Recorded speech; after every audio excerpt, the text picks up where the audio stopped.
welcome back. Of course, homelessness. It has become such an amazing problem across the country. And you kind of wonder, have we become immune to it or become numb to it? And yet it's there and it's significant. How did it explode to the levels that it is now? What can be done about it? All these questions are legitimate and they're constantly being asked. And I'm delighted to have with us today Michele Steeb, as the founder of Free Up Foundation, and also the author of Answers Behind the Red Door, Battling the Homeless Epidemic, based on her 13 years as a CEO of Northern California's largest program for homeless women and children. She also is a visiting fellow with the Discovery Institute Fix Homelessness Initiative. There's a picture of the cover of her book on the screen there, and that is, take a look at it, Answers Behind the Red Door. And she does have a website, Michele Steeb, STEEB.com. And there's the picture of the landing page. Michele, good to see you. How are you? Oh, thank you so much for having me. I'm really looking forward to our discussion. Are you in your car? I am. So, to be fully honest, fully disclosing, my daughter is at a horse show, so we're in between shows. I hope that's okay. That's okay. I mean, if you're driving through McDonald's, finish your coffee. Go right ahead. No, I'm not driving. I am fully yours. Okay. Thanks for your time. Thank you so much. Thank Wow. 13 years dealing with this. Have we reached a breaking point in America on homelessness, or are we just immune to it? Well, I think you're very right. I think people have developed immunity to this issue, but thankfully, this president, in his most recent executive orders, has said we have been heading in the wrong direction for the last 12 years, and we're going to right this ship. And I'm really excited to talk to you about what that looks like going forward. But yes, Okay. up until 2 weeks or 3 weeks ago, when he issued the executive order, we were just heading down a disastrous path. Lots of work ahead, but now we have now at least he's steering the boat in the right direction. What is there a significant reason why it exploded to the levels it is today? Yes, there is. And let me take you back a little bit in time. Up until 2013, we had a homeless system that focused on providing shelter and transitional housing and permanent housing, but also providing services to address what I call the accompanying issues of homelessness, which there are many, but the most prevalent are mental illness and addiction. In the female population in particular, there's also domestic violence, but other drivers include lack of high school diploma, lack of work history, criminal histories, right? There's a myriad of accompanying issues. And our homeless system up until 2013 dealt with all of those issues together. In 2013, the Obama administration took a policy within the federal government called Housing First, which was designed for a very small segment of the population, of the homeless population, the chronically homeless in particular. And the Obama administration said, we are going to move to a one-size-fits-all approach, which is housing first, which means we are going to focus all of our attention on and all of our funding on housing subsidies. We are no longer going to fund nor require engagement in mental health treatment, in drug and alcohol counseling, in employment training. All of those services, the funding for them was instead fueled or put into the housing subsidy bucket. And when they did that, the Obama administration in 2013, they said this would end homelessness in a decade. And a decade, 12 years later, homelessness is now at the highest point in our nation's history. It's risen 35%. And it started right away. It started well before COVID. It started, pretty much as soon that rise started pretty much as soon as we began only focusing on housing subsidies and not focusing on these accompanying issues. And again, the proof is in the pudding. A 35% rise when we were promised it would end homelessness in a decade. Wow. Okay, a lot to unpack here in a short amount of time. I'm concerned, like most government involvement, and you just pointed it out. We make a lot of statements, we do a lot of things, and we're going to solve this problem in 10 years, and here we are, 12 years later, we got a bigger mess. But there's also another part of this that I want to just bring into the equation. How do we address it compassionately? Yes. And I'm so glad you asked that question. The piece that I believe we were in part going to be talking about, the key is compassion plus accountability, right? When we rolled out again the housing first approach in 2013, what we said is we're no longer going to require anything of the homeless. They don't need to work ever. They don't need to be sober. They don't need to, do anything to make progress in their lives.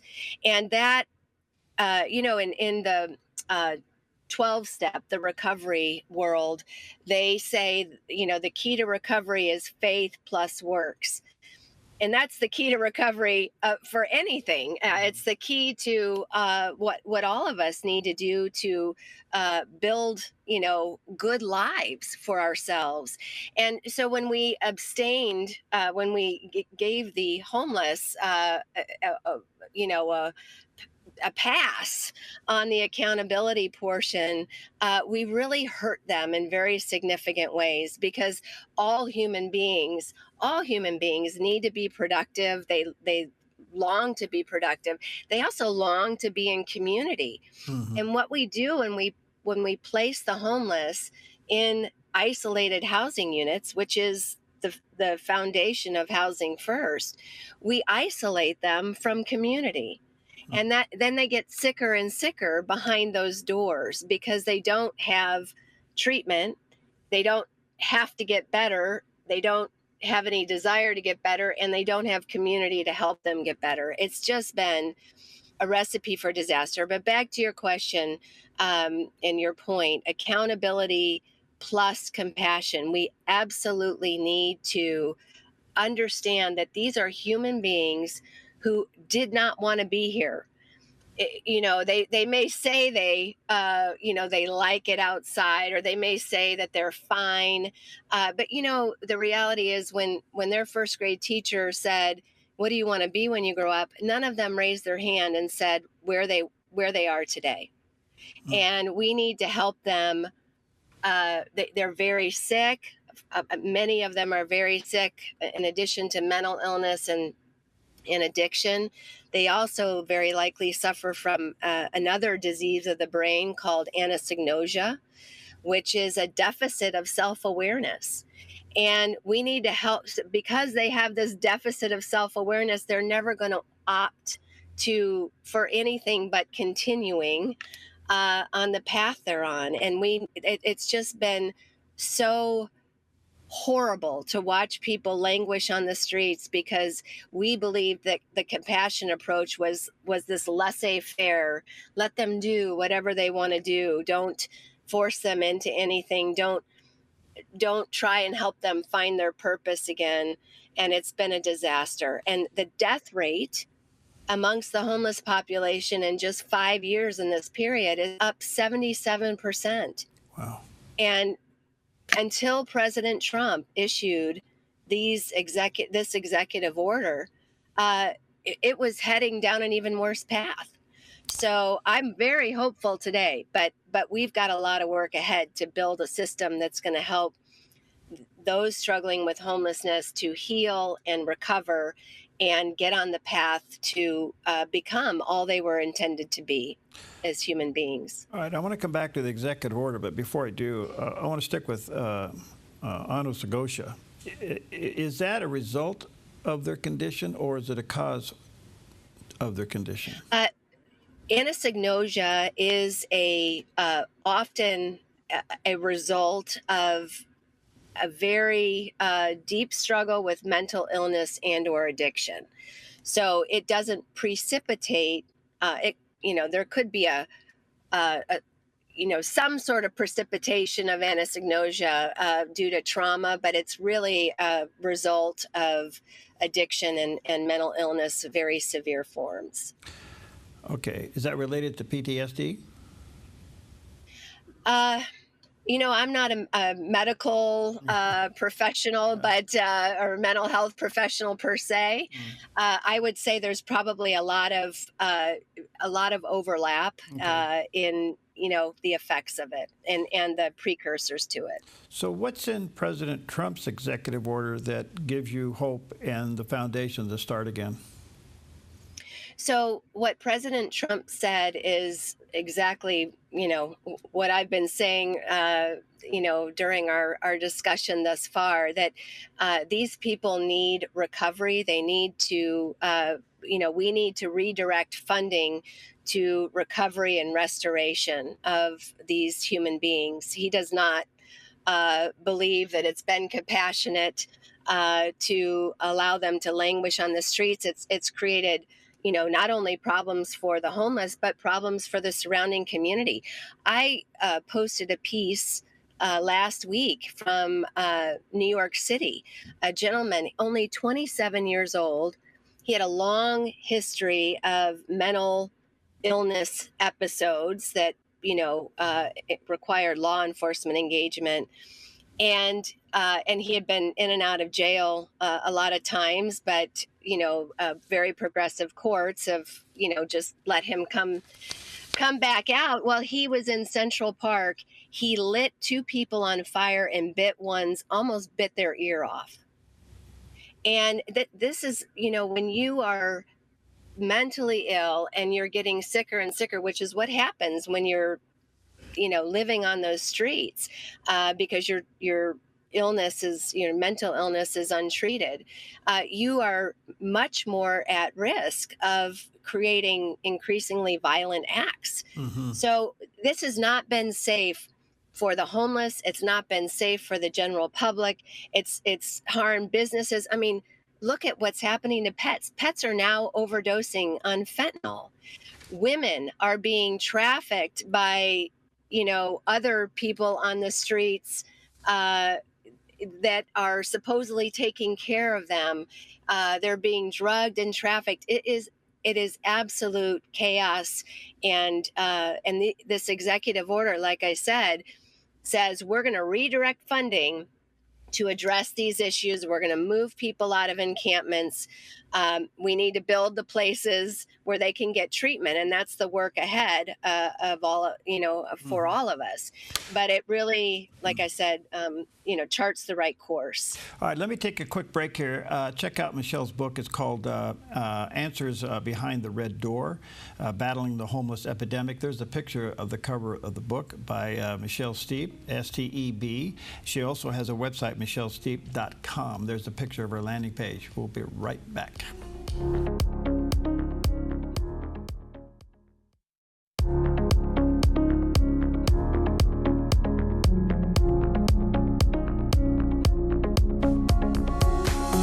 Okay, welcome back. Such an honor to have with us today Michele Steeb. She is the founder of Free Up Foundation. She's also the author of The Answers Behind the Red Door, which is Battling Homeless Epidemic. She does have a website, Michele Steeb, STEB.com. There's a picture of the landing page. And thank you for your time, Michele. I know you're busy. This is really good. I'm wondering if President Trump's executive order opens the door for consideration, and I'm saying this from experience right here in our own backyard, of faith-based organizations that are doing the very thing you want, accountability and compassion. And quite frankly, they do it quite well. Yes, it absolutely does, and I'm so glad you brought that up. This is going to the faith-based community under the last 12 years of housing first policy. The faith-based faith-based community, which you remember, all of us might remember that at one point the faith-based community was all we had in terms of addressing homelessness. Hmm. And slowly but surely over the last 20, 30 years, the federal government has become the largest funder of homelessness. But in the last 12 years in particular, they completely ostracized the faith-based community from sitting at the table and helping to address this. That they weren't eligible for funding, they weren't eligible to even sit at the table and the policy table and have discussions. So this will absolutely bring the faith-based community back into the fold. It will bring law enforcement back into the fold. They've also been ostracized over the last 12 years. And most importantly, it will bring the homeless into a place where they can begin to see clearly. They can begin to have the love and help they need to chart a very different course for them, their selves. So it's a really important element. And again, I'm very glad you brought up the question. Well, I just, again, looking at our own backyard, we have 4 or 5 here that address this, Salvation Army being one of them. Then we have others. But the point being is that they do it so well and they do it so efficiently. And they add Yes. a level of compassion that's the one that I think really counts. Absolutely. Yeah. You can't do this. I mean, at the program I ran, it was very interesting. Thousands and thousands of women and children who came through our doors and graduated and went on to being self-sustaining. And we would have this graduation twice a year, and without fail, these women, when they stood up to accept their diploma from St. John's, they would say, Saint, in so many words, St. John's loved me until I learned to love myself. Yeah. And I hate to make this sound so trite, but love is a very key Yeah. ingredient to faith and hope and healing. How do you measure accountability? Well, there's so many ways to measure accountability, but I will tell you, when someone came into our program, we started, with, okay, just do this one small task, right? They have been, the people who are struggling with homelessness have very likely been failing at things for a long time. Their confidence is low, their hope is low, and you got to start to rebuild that. And also their recovery is non-existent for the most part, meaning their sobriety, right? So you start by saying, hey, just be sober for an hour, make your bed tomorrow, show up for this class. You got to start small, and then they build habits, and they build momentum, they build stamina, but most importantly, they build confidence that they can do this. We purposefully did not uh, you know, tell them what the goal. Our program was a 12 to 18-month program. We didn't talk about the 18-month goals at the beginning because that's just too lofty. You have to start very small, help them, like I said, build the habits, build the confidence, and then you can start to increase with them, working with them, increase, the goals that they need to hit to stay on this path. But so accountability starts at the beginning, almost always very small. But then accountability goes to, for instance, at St. John's, you're not paying to be here. If you have any income, maybe it's, welfare income, maybe it's SSI, Social Security, you need to save it. You need to be paying off, fines. A lot of the homeless have been accumulating fines for years and years. They don't even know half the time what how many fines and what amount they are. So you've got to start saving your money and paying off your fines, and showing up to more classes, and eventually showing up to employment training, which was, we built 2 restaurants and a daycare program. Wow. Um, so there's accountability at the individual level, but also at the nonprofit and at the system level. In San Francisco today, 12 nonprofits, homelessness nonprofits, 12 nonprofits are under investigation for misuse of funds. Oh boy. So they were not even investigated under the HUD system up until today. Uh, they weren't even held to account, but they're being held to account now. And Yeah. and then you have to have accountability for results. Right. The federal government, 35% increase, and they just were, until President Trump's executive order, they were just heading down this same path. So we've got to have accountability at every level of the system, the individual, the nonprofit, and the overall system level. I don't know if this is true, but I've been told that there are categories of homelessness. And what I mean by that, there are those who are obviously dealing with mental health, those who are addicts, and then there are those who've been knocked down but not out. The circumstances, they're out, and they just need another start. Is that fair? It's you're right that there are categories. I actually did a bell curve for my book, and so what I did it all based on data, right? And the data really shows that the uh, and over to the left side of my bell curve in particular, Hmm. the chronically homeless, that's largely the street homeless. They're, dealing with very severe mental illness and addiction. Even though it appears that that's the majority of the population, because that's who we see on a regular basis, that's really, depending on the region of the country, that's only about 10 to 20% of the overall homeless population. On the right side of the bell curve are the people that I would say were living on the edge of homelessness. They were barely making it by. They got in a car wreck, they lost their car, they couldn't get to their job, then they lost their, because they couldn't work, they couldn't, pay their rent. People that were living on the edge. That's only about 10% of the overall population, though maybe growing in this, more challenging economy. The vast majority are people in the middle who have maybe addiction issues, though not super severe. They have mental illness, though not super severe. Uh, they can become self-sustaining. That's the population that we largely dealt with at St. John's.